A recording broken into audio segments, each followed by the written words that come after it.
Your Excellency, as a ministry, we are committed to continuous improvement of the policy and legal regime that enables effective regulation of the higher education subsector. The policy that is being developed shall place our higher education system on the path of alignment and relevance to our society and the demands in the 21st century world of work.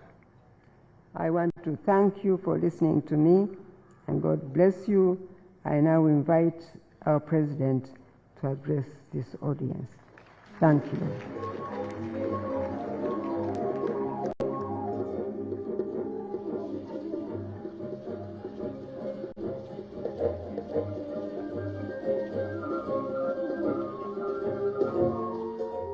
Okay, sit down, please. Thank you.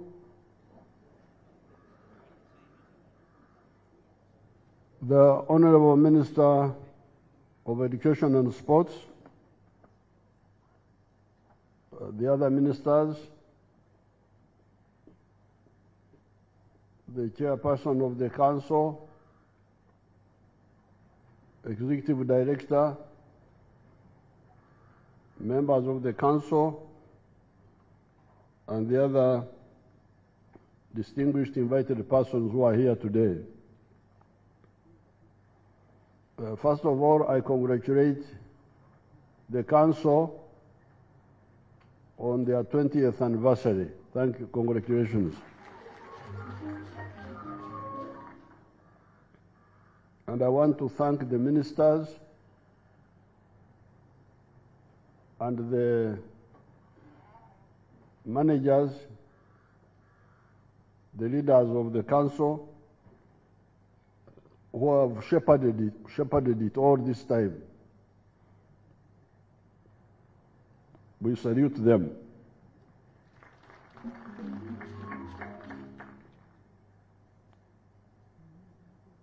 The Council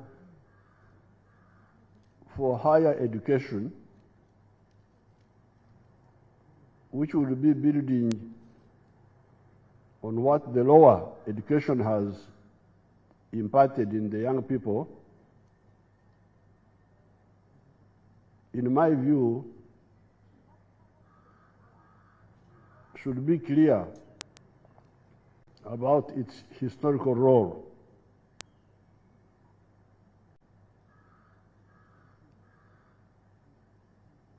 Modern education is, in my view, about, especially the higher one, is about two things. Number one, understanding nature and understanding the natural laws of nature. This is what you call science. But actually, these are natural laws. Gravity, light, sound, electrons, bonding of molecules to form compounds. This is nature. So you should be very clear, especially because sometimes the mystification of knowledge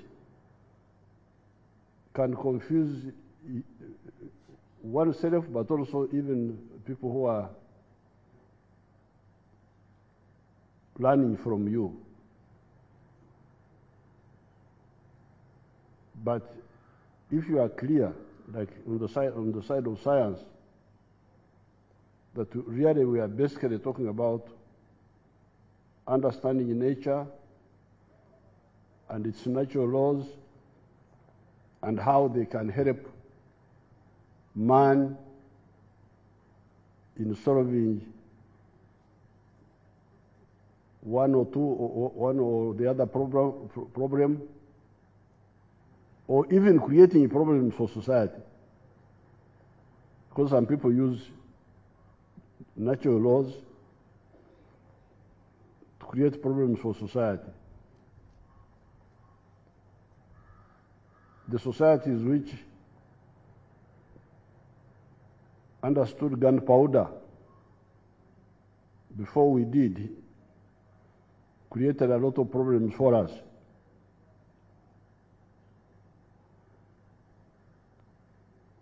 For them, they understood the simple, natural characteristic of how solids or liquids, some solids or liquids or powders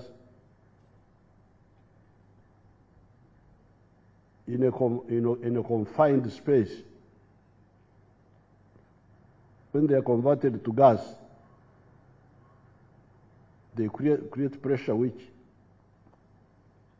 expels what we call a projectile. And that's how you kill people. Because gas has got the natural characteristic of expansion. Gases expand. In a confined space, therefore, they create that pressure which expels the bullet. Those who understood this before us were able to come and cause so much trouble here in the world. When you hear slave trade, all that was because of the simple problem, colonialism, because we lacked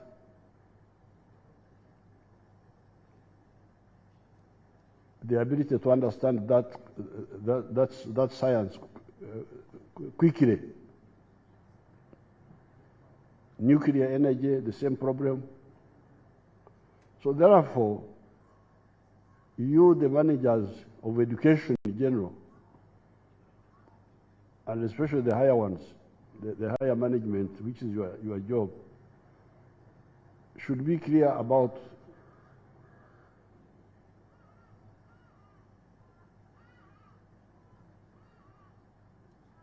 that point. Because like when I was talking with my young people there, say ICT. I said, what is ICT? ICT. This other one, artificial intelligence. What is it exactly? Is it not electrons? How they move around and you make them do work, and how you manipulate them? Yes, but we import them. You import. If you are importing, then you are not yet free. You must learn, you must go deeper and excite the electrons yourselves independently. So, because that's what we did when we went to the bush. We didn't just copy what these people were doing. We did our own things. And that's how we were able to become formidable, because nobody could control us. So therefore, number one, especially for higher education, is, in my view, you can later on, when we have time, you can guide me, say, no, you are mistaken here, you can help me. But from what I've been watching, understanding nature and its laws and using them to solve problems is one very important part of education. The lower education, of course, includes acquiring the basics, reading, writing, counting, and so on. But also you get the introduction to the sciences, even in the lower schools. Then the second part is understanding society and evolution of man. That is now for the social scientists.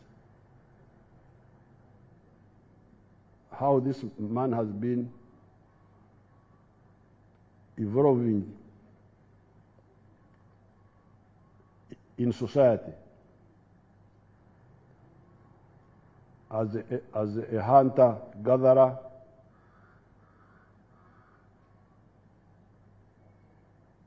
then learning how to domesticate some crops, some wild seeds. Instead of following them in the bush, you bring them home and you tame them, you plant them deliberately. Then my tribe, many years ago, they learned how to domesticate animals. Actually, they don't call them animals. If you say a cow is an animal, he will fight you. Because a cow is a cow. Nente. It can't be a nyameshwa. You can see how advanced they are. Even in Uganda, I'm sure you cannot say ensolo into ensolo. You can see how the Europeans are still backward. They call a cow an animal. I find it very offended when they say animals. Animals, these are not animals, these are cows. Eh? So you can see how these societies were evolving, even language evolving, invention of iron ore, the use of iron tools, and so on. So I think if you get clear, because like for instance, we still have hunter-gatherers here in Africa. The Batwa, the Pygmies in the forest, they have not yet learned the science of domesticating crops or domesticating animals. They think it is a waste of time. They think it is better to remain in the forest, gathering honey and catching some wild animals. And then the society, how it evolved. Because like here, you still have, when you hear people talking of landlords, Wetaka, Nowechibanja,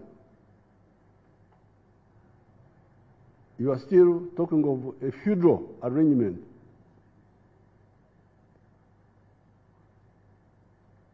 We have not gone to the stage of capitalism.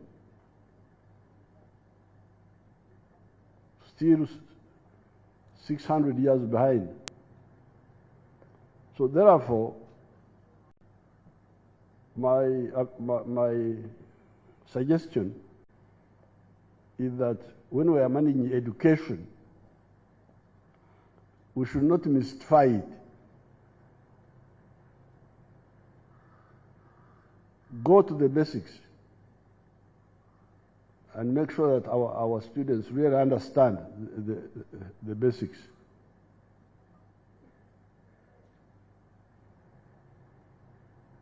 And the whole, I would call it like enlightenment.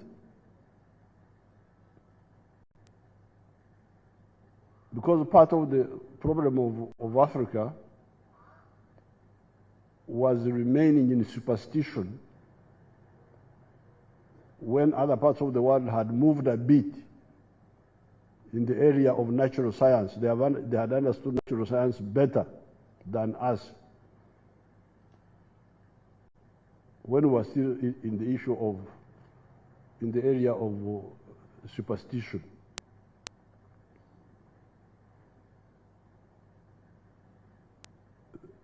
That man, I think he's called Louis Pasteur, the one who saw the first microbe, I think, under the microscope.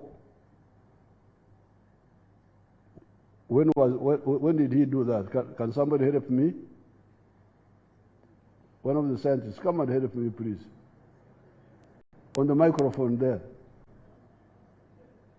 Louis Pasteur, the Frenchman. I get this information from my computer from long ago. Louis Pasteur, if you don't know, check on your internet, they will tell you. Who would help us about Louis Pasteur?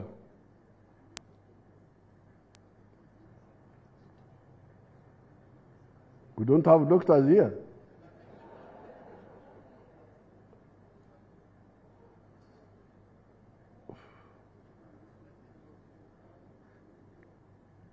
Oh, they are disturbing Okuda is the one going to.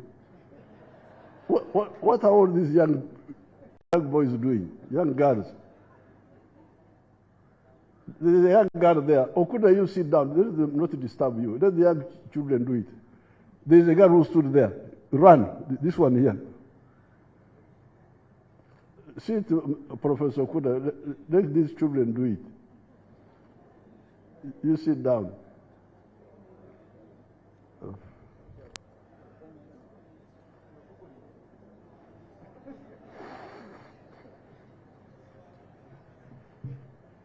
Yeah, Louis Pasteur pioneered the study of molecules. Of? Molecules. Molecules. Yeah. Mm-hmm. And discovered that microorganisms cause fermentation and disease. Microorganisms. Yes. Which year was it? It was in 1962. No. Sorry. 1862. 1862. Yes. Okay. Sit down. What's your name? Zawede Patricia. Goretti? Zawede Patricia from Cavendish University, Uganda. Zawede. Patricia. Patricia. Patricia. Yes. Zawede. Yes. Thank you so much, Zawede. Go to Yambe Munangi. Okay, sit down. Now, you can hear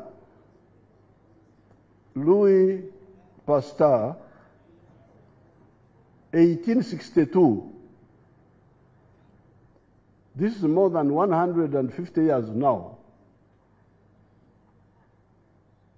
Was able to see that there are organisms that we are not able to see with our eyes. 150 years ago. Now, some about 15 years ago, I went back to the Ruero Triangle, my area of operation. And I was walking. I decided to pass in the village of Nakaziwa. We had our chairman there. He was called Konia. He was a very enlightened man in the village. The most, I would say, educated in the village. Maybe he went up to P6 or something like that. So I found him there, seated with a swollen leg. Hey, Konia, Obadichi. Ntibandoze. Okuloze? Ntibantege talo. That some people, who can tell us about a talo? A talo wanang sagara wakadewa no kuwata wanya. I wanted the young ones. A talo, what is a talo? Come and tell us. Come on the microphone.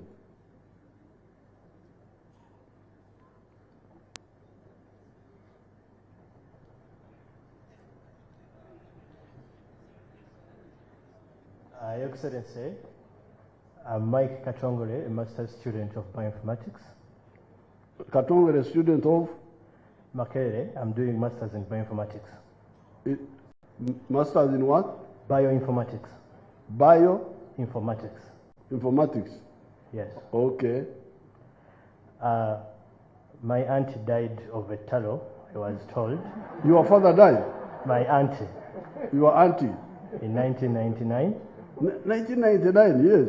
Yes. Uh-huh. So in my second year, in microbiology class,